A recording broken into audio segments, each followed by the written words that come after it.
This has been an interesting and challenging week. I'd hoped to get this video out a little bit sooner, but circumstances this past week have prevented me from being able to do much else and create a couple of videos and report on the circumstances. But here we go. And this week, I want to emphasize how important it is that you take ownership of your e-portfolio. We've been saying this all along, but this is even more significant and more important in light of what I'm going to read to you here. I have the privilege, and Dr. Thibodeau and I, as well as several of the other instructors in the DLL program, have the privilege of helping students in their capstone course. And one of the things that DLL students do in their capstone course is they look back on their experience and they reflect on what's happened, what has transpired, what was the impact of having the freedom to choose and to take ownership and to be able to reflect and to find their voice and all the authentic learning opportunities. And it's interesting, other than asking people to go back and take a look at it, there really isn't that much direction in what we're looking for. But we consistently get similar types of responses. And I'm going to read a couple of paragraphs. And normally I wouldn't read to you off of the page, but I think this is important here because I want to convey the essence of the message. And for those of you who are just simply listening to this post, it'll be as effective. So I want to read a couple of paragraphs that really capture the essence of the learning experience that we have created for you, and what happens when you really truly embrace it and make it your own. It changes everything. Consider the following. Now, this is an excerpt from a student assignment. There's nothing to, you can't determine who the student is, and I will be asking this student to include her e-portfolio as a submission for final posting. So this will be, her full portfolio will be going up, so you'll be able to take a look at this and get a context of who this is, but it really doesn't matter. This is an example of many similar posts, and I think this student really captures the essence of what happens when you take advantage of the growth mindset, the opportunities, and so on and so forth. So hear me out, and then I'll just summarize and also provide a bit more instruction and some tips as to what some things I want to encourage you to do. So here's a quote. How does all this fit with the COVA learning approach? Before COVA, I'm not sure I wanted to choose or was brave enough to express my voice. I was comfortable with traditional education because I knew what to expect.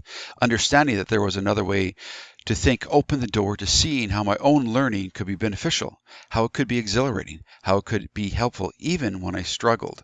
The growth mindset showed me that struggle is process and the process is learning. It showed me that choice is freedom and the room to fail in the direction of growth. It showed me that ownership is responsibility and pride in what I create. It showed me that voice can be hard to hear, especially my own, and that having the margin to express it can be like a black and white world turning to color and knowing I can contribute my own hues to the masterpiece. This leads me right into the e-portfolio. A learner's digital evidence of meaningful connections, according to Hrapnik, 2016, paragraph 1. For me, this is what it all hinges on. The e-portfolio for me is a colorful expression of my personal learning process. The homepage of my e-portfolio is always my favorite landing spot. My name is huge, but that's misleading because it's really not the tagline, learning to learn, that captures what it's really about. Beyond even that, it's my condensed learning philosophy that just says, I believe learning is a process, connection, relationship. That wraps it up. That wraps up my why, my core belief, and my driving passion. That's the fuel to my continued downhill sprint into this new realm of learning. My e-portfolio is a tangible expression of the choice, ownership, and authentic learning that the DLL program offers, and the best thing of all, it's all mine.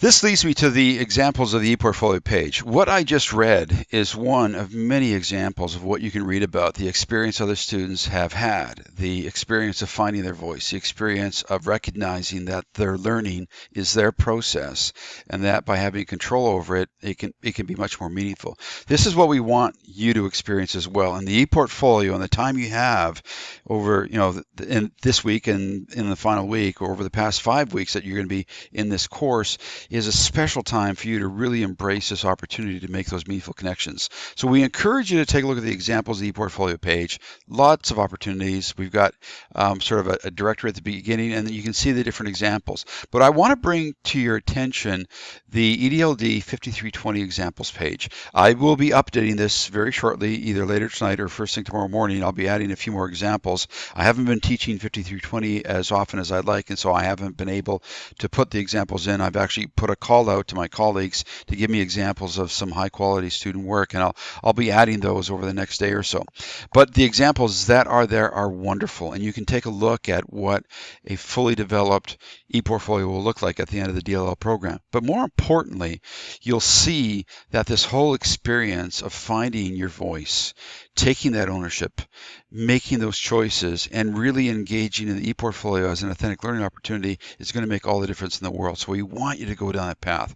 We want you to experience it. So take a look at the examples page, the 5320 examples page, or if you go to the DLL program map page, you'll see on that program map page, it does link you to the entire program, and you'll see examples in all the other courses. All you have to do is simply scroll down to the table version, and you'll see different assignment examples for all the different courses. And you'll get a sense, especially in these core courses, the 5305, the Innovation Planning course, Organizational Change course 5304, Learning Environments course 5313. These core courses might be another place, or should be another place, that you should take a look at the examples. And you'll see a lot of examples here. These are the core courses, and I keep this very, very updated. So you're going to see a lot of examples of students who are just one or two, actually one more course ahead of you in the program. And so you'll have a sense of, how where you can be in another course, or two, or three, or four, or you can take a look at what is happening in the capstone course and get a sense of how ePortfolios progress. So we really want you to take a look at what's out there, get a sense of what you too can do, but most importantly, make this your own. This is your ePortfolio. This is your opportunity. Take advantage of the choice. Take advantage of the opportunity to take ownership. Find your voice.